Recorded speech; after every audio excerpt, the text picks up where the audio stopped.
Want to know what your dog is thinking? Have a challenging dog behavior you need help with? The Dish on Dogs is your source for all your canine questions. Improve your relationship with your dog and deepen your understanding of your furry friend. Right here on the Dish on Dogs.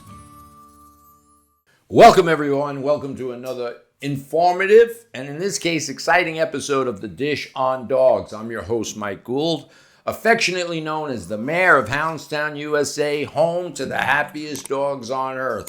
For those of you who don't know what Houndstown is, it's a fully interactive daycare environment. We got 30 locations throughout 11 and 12 states. I can't even keep up with it. Since our inceptions, we've taken care of over 3 million dogs. The Dish on Dogs is always about dogs, whether it's the business of dogs, raising a dog, almost every aspect of it. Sometimes it's the business of dogs, franchising dogs. Today is actually the second episode of a previous episode where I interviewed one of the most astounding and experienced canine handlers, honestly, in the country. And he's the real deal. I worked with him in the early 80s as a founding member of the NYPD canine unit over close to 40 years ago. So not only is he only a colleague, a former colleague, but he's also a friend of mine that we've been staying in touch over these years. His story is unbelievable. He's a star of a CBS documentary. I'll call it a star. And he's been everywhere. He's been deployed all over the world in really kind of heart-wrenching circumstances, dangerous not to mention. He was at the original World Trade Center bombing in 1993, which a lot of the young little whippersnappers probably didn't even know existed, that there was a 9/11, a World Trader attack. So we are colleagues, mano a mano. He went in one direction working with dogs. I went in another direction working with dogs. But it's interesting. There's only a handful of people that have taken their careers fully immersed with working with dogs. So I want to reintroduce my good friend, Bob Schnelle. Welcome to the show, Bob. Good morning, Mike. And his title now, what is your title now? What do you do now? I'm currently the Regional Canine Training Instructor for Homeland Security, TSA at JFK Airport for Region 1. So listen to this. He's the Regional Director of the Homeland TSA Canine Division. And that includes what? Well, the government dogs, Department of Homeland Security, we secure all facilities and any modes of transportation, which would mainly the airports. So we cover on the East Coast here, we have JFK, LaGuardia, and Newark, and that's also MacArthur Airport. I also train the U.S. Coast Guard from here down to Virginia. They cover out of Fort Wadsworth, and the Port Authority Police. We sanction and fund half of their canine program, which is approximately 20 plus dogs that are paid for and supported by Homeland Security for JFK Airport and the bus terminal and the PATH trains out of New York, New Jersey. So we cover pretty much anything to do with transportation. Right.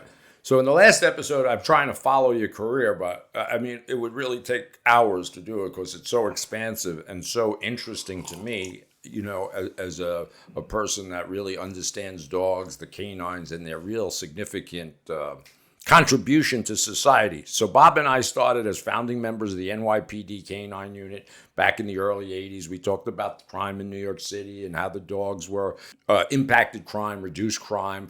And then we got as far as, I think, FEMA, where you started to work. Let's pick up where we left off. We kind of covered the patrol aspect of my career and where I worked as a patrol canine officer. And then kind of led into the 93 World Trade Center, which kind of took canine a different direction, so to speak, with NYPD, because we did have patrol dogs, we did have narcotics dogs, and we did have bomb dogs in 3 separate units, you know, the bomb squad, right, OCCB, and SOD right. Canine. Right. And then 93 World Trade Center happened, and they said that, you know, the job did not like the fact that they had to call someone else in to assist on the biggest police department in the world.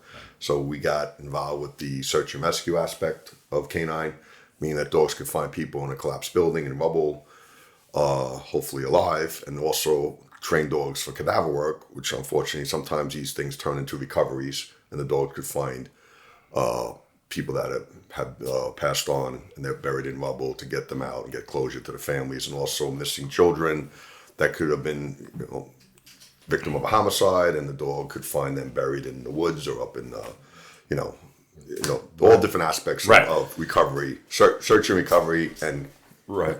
So not only is it dangerous work, going to the pile, and we're going to get up. I got to keep track with your career. When did you go to the bomb squad? Was this before or after? No, Did I miss bomb that? squad was the twilight of my career. The twilight. I had 19. It's an old fart. He's still he was at the twilight. I was pretty much into my 19th year. It was after 9/11. It was 2002. Okay. All right, so we're not so there yet. I ended my career in the bomb squad. Okay.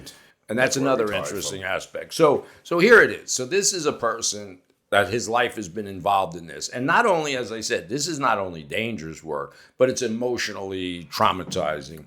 Is Bob, and we try not to relive all of the people that were lost at 9/11 and all of these different things. It takes a special character, trust me, to be able to go to the scene of a disaster like the Murrow building. There was a child daycare center. I mean, this is heart-wrenching, is to say the least. Most people, if we have a loss in our family, it's traumatizing.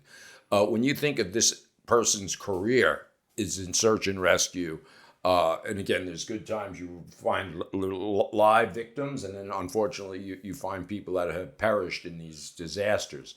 So let's start to move forward. And again, our careers kind of paralleled each other in a way. You went in one direction, and I, after the Columbine shooting in Colorado, I started developing a private company of bomb detection dogs that really didn't go anywhere because there wasn't a big need for bomb detection dogs privately until 9/11, the big kahuna of, it's analogous to one of the world's greatest disasters, Pearl Harbor. So 9/11 was the big one.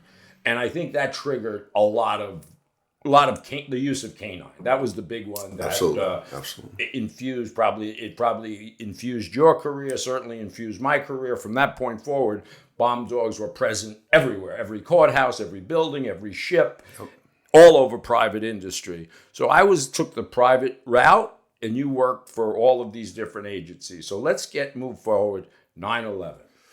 So 9/11, I was a trainer for NYPD K9 based out of Fort Totten, Queens. I was working that day. I was also the union delegate for the K9 unit, and I was asked by one of my handlers, can I get them a dental form for one of their kids, how to go to the dentist. So I looked at a file cabinet. Of course, I didn't have one. Right. So I said, let me drive to Manhattan, and the PBA office is down on Fulton Street. So I normally stay at the base or cover Queens. So I drove into Manhattan on 9/11. Just by coincidence. Just by coincidence. PBA work with or without a dog. We had a in-service training day, which Mike you can relate to, and all the other handlers were in Brooklyn training in Staten Island. Mm-hmm. So most of our unit was training. I was covering part of the city, and one other handler was covering the other part. So I said, I'll pick up half the city because I was the cadaver search and rescue trainer. I wasn't doing patrol training. And here we have it. I'm driving into Manhattan, got my coffee. I was actually on the phone with one of the other guys from ESU, who's on the FEMA team with me. We had a quick conversation. Unfortunately, that officer perished on 9/11, last time I spoke to him. Mm-hmm.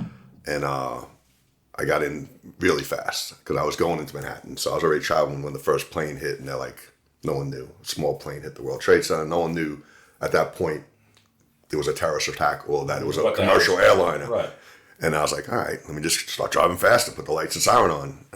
And I got there really fast. And I parked across at the American Express building, World Financial Center, right across the street. And the only reason I parked there is someone said, do not park in front of the building because FDNY is all over the place. You'll get blocked in, cop mentality. I don't want to get stuck here all day. Because once those trucks are there, hoses, and I'm like, I'll never get my car out. Right. So I park across the street, park on the curb, right in front of the World Financial Center, which is on West Street on the other side. The West Street divides the World Trade Center. And a bunch of the ESU guys start showing up. Sergeant Hargrove, I don't know if you remember Paul Hargrove. Mm-hmm. He shows up and he goes, hey, Bobby, here, take these keys. We're going to start evacuating the buildings, but you got your dog. Just stay outside. We don't really know what's going on right now. So they're going in like FDNY just to evacuate people, get the building cleared. They're putting on their Scott packs, which they had that capability. I don't have a Scott pack. I'm not ESU, even though we were part of ESU, but I didn't have that capability.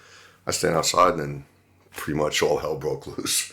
Dove under a truck for my life. Was this before the second tower? There's a first tower. The first tower. Just So heard this rumble, heard this noise, and kind of like, what the hell is going on? Right. You've never experienced it if you've never. And I just dove under a truck, one of the big issue truck, and just prayed for my life. I had my dog was still in the car, so I couldn't get back to the car to get him. He was a few cars away, and smoke cleared, so to speak. I kind of got out, and I went looking for my dog. First thing was to find the dog and see where he's at. And I opened up a couple of cars, weren't mine. There was no dog in the back. Police cars, okay. Yeah, and they're all covered in debris. Right. So I'm like, come on, buddy. He's out in the car. So I finally got to the car that he was in, and I'd cracked the windows, so all the stuff came in. He was a white German Shepherd that day. He went from a black and tan, got him out, instinctively grabbed the bottle of water that I had, cleared my face, cleared his face, caused debris everywhere, and now it's like, where is everybody? Because it's dark. Like, where did everybody go? Right. Because we're all different. Couldn't see. Right. And then I just said, all right, I don't know where everybody went, but I got to do something. So I cleared and I just started heading toward the building, saying like, I got to get. And there's a picture of actually that was taken by someone of me and a few other guys, and just try to get a game plan together. Like, what are we going to do? Right. So like you said, no one on earth ever experienced anything like this. No one thought that building was coming down. Never, ever. It would have been, if it was a science fiction movie, you wouldn't believe that it could happen in the way it came down. So here you are, and you're off to get some forms downtown, a typical day. They talk about police work is 99% boredom and then 1% crazy adrenaline. Mm-hmm. So then there's no script for this. Nobody trained for this. You didn't even have masks at those times to put over your face. This is a kind of a new phenomenon now. You didn't have any protective gear, nothing. So here it is. It has to be surreal. You can't even, so you can't, as I said, you can't plan for this. This is just happening. And I think anybody who watched it on television, let alone being at the foot of the World Trade Center, couldn't fathom what was happening. And here you are literally at ground zero. The most impressive thing to me is you get your shit together and your first instinct is to go look for your dog. So that, if you want to talk about bonding folks with your dog and, the attachment we have for our dogs. And so his first reaction is to wipe. He don't know what's going on. He's got a family. We all have families. Was this the beginning of the end? Was this World War III? Nobody knew what was happening at the time. So here you are. And, the rest, obviously. So now you have your dog. Is this before? This is before FEMA. So this is where you met Ray Kelly, the No, this was after. This was, we had already had the FEMA team established, and we had already deployed a few times. So we did have a team in place. And so we did have a lot of advanced training. No one could prepare for this, but we were highly trained, the guys on the FEMA team, because of Oklahoma City and right. So you had the previous experience. So we had been, Oklahoma City was 168 victims, and like I said, I'll never see something like this in my life. And then this kind of like blew it out of the water. I hate to say, it's just the magnitude. That was the first terrorist attack since Pearl Harbor on U.S. soil and it was a homegrown terrorist, and then all of a sudden 9/11 comes 8 years later, and it's, it was unfathomable. 3,000 victims. Right. How many? 3,000? Yeah, close to 3,000. And my recollection was, I certainly wasn't there at the moment of impact, but I came a few days later, and it was just surreal not to see the World Trade Center. It would be like looking at your hand and not having two fingers. That's the way I felt. I came over the bridge, the soot, it was dark several days later, weeks later. Fire still burning. Smoke and fire. And it was just so surreal to look to my left and not see the Twin Towers. Yeah. And it is, again, the best. Such landmarks. It's landmarks. When you flew into the JFK airport in New York, those were the first things you would see out the airplane windows. Yeah. And that's what I thought. I was like looking at my hand and missing two fingers. That's how powerful it was. All right, so here you are. And then, kind of the rest is history. But again, I lost... you probably there, so you lost friends and people every day. Yeah. And to this day, we're losing people as a result. The original team of NYPD and FDNY that deployed to Oklahoma City, it was the best. I'm going to say it's the best of the best. It was the FDNY's rescue guys. It was NYPD's ESU guys, who we always look as the if a cop's in trouble, who they call the issue, right? Right. So they were the elite. I was honored to be on the team. A lot of the members of that team that we deployed to Oklahoma City, and we did a phenomenal job. We spent 10 days out there rescuing, recovering people. I don't know the exact numbers because I kind of lost track, but they died on 9/11. Right. From Ray Downey, who's big chief of FDNY. Yeah. Ray Downey. He was our task force leader. He died. Yeah. The second guy, Jack Finn. And then down from all our ESU brothers and FDNY that passed away, we had a lot of talented people that perished on 9/11. Like, the highest of the skilled people. Right. So again, to your credit, most people are traumatized in general. They see a car accident, we're in a car accident, we lost a family member. Even people in the military, they do a 4-year stint in Afghanistan. I've always said this about particularly NYPD, be honest with you. So you do 4 years of active duty in Afghanistan and you see horrible things. You see people blown up. You see disastrous things. You've been dealing with this for 40 years of this kind of. So it takes a special person in my mind that can continue to do this because it's a very traumatic thing. And you carry the scars of PTSD. And as we talked about off the air, you don't even want to think about it. So we kind of bury it, whether that's healthy or not. That's what you do. So, and then you're the cream of the crop. You're not another canine handler here. When I talk to you to ask you to come on this show, you have risen to really, as I said, you're the cream of the crop. You've always been involved. NYPD is the biggest and greatest police department in the world. That's not bragging. This is factual. People learn from NYPD. They come to NYPD because nobody deals with the types of things that NYPD police department deal with. So then you go on to FEMA, and now you're part of this world-renowned rescue group. So let's talk about that a little bit. How you deployed, what that was all about. I mean, the whole concept of the New York Task Force One, as we were, was that we would have a national deployment of teams strategically throughout the country that at any given moment, if a disaster struck, you have to be ready to go, bags packed, deployed within 24 hours of the event, which we did in Oklahoma City. So Oklahoma City happened in the morning. We had all our stuff ready to go. We went to Floyd Bennett Field, got all our equipment together, got on a C-130, deployed out of JFK Airport. We were there by that afternoon, early evening, went right to work, did the overnight shift with LAPD and LA County on the overnight shift, doing all the rescues and recoveries, unfortunate recoveries, for about 7-8 days, nonstop. We were put up in a convention center. We sleep on cots. It's like a military deployment. It's a deployment. We have logistics guys, we have engineers, we have, you name it, we have it.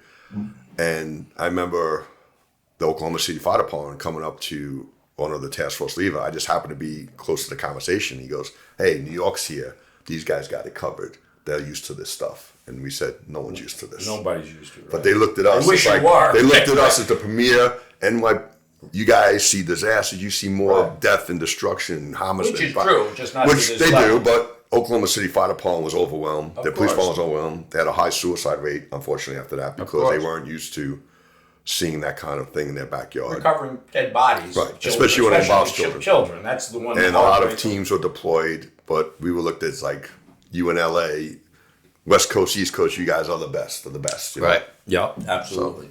So that's kind of amazing that your career, followed that. And then, again, it's challenging. I remember when I was at 9/11, I was doing bomb searches in the peripheral buildings, and months later we'd find body parts like on a roof of a building. And again, it reignites everything. Months and months later. Parts of the plane, blocks away. Right, little teeth and it's a really horrible thing. And as I said, and that went on for months and months and months and months and years. And now you have the scars of fellow workers passing away. So it's a horrible thing. But if it wasn't for people like you, who's going to do it? So who is going to do this? It's not for the faint at heart to do something this year after year after year. You talked about you're going to retire in a few years. I don't know how so you've come from this career. I just don't picture you sitting drinking umbrella drinks in Singer Island. But that might last for a couple of weeks. My guess is you're not going to do that too long. you'll be back in some form or another. But let's go back now. So you did the Oklahoma City. So that was kind of your that was our first major deployment, and then from there we had a very busy 95, 96 Oklahoma City. We deployed to the Atlanta Olympics. We were stationed in Atlanta on standby when the bomb went off at Centennial Park. So we were part of that. We didn't actually have to go in and do rescues or recoveries because it wasn't a big magnitude. But we actually we got woken up and like, you guys are going to downtown Atlanta. We were in a Cobb County fairgrounds, just on standby because they learned their lessons. Like, instead of having teams, let's have them ready to go in case something does happen. Right. And 96 was like a year after Oklahoma City, terrorist attacks. They're like worried about it. Right. And actually someone did set off a device at the park at the Olympics. So we were there for that. Same team, mostly all the same guys. Then we went to Puerto Rico for a hurricane, went to St. Thomas for a hurricane. We went to the Dominican Republic. Right. I just remember from 95 to I think 97, I think we deployed 4 or 5 times. Right. Where we're gone for weeks at a time. You leave your family, you leave, So that segues me into the second question. So now we've talked about the human toll, what it takes, what you have to do, your family life, everything. What about, we got to focus a little on the dogs here. So we have our dogs, you have your dogs. What, describe to people listening what they're at. Why are they so amazing? What do they do that's so fascinating? They've tried every type of technology, and no one's going to replace the olfactory ability of a canine.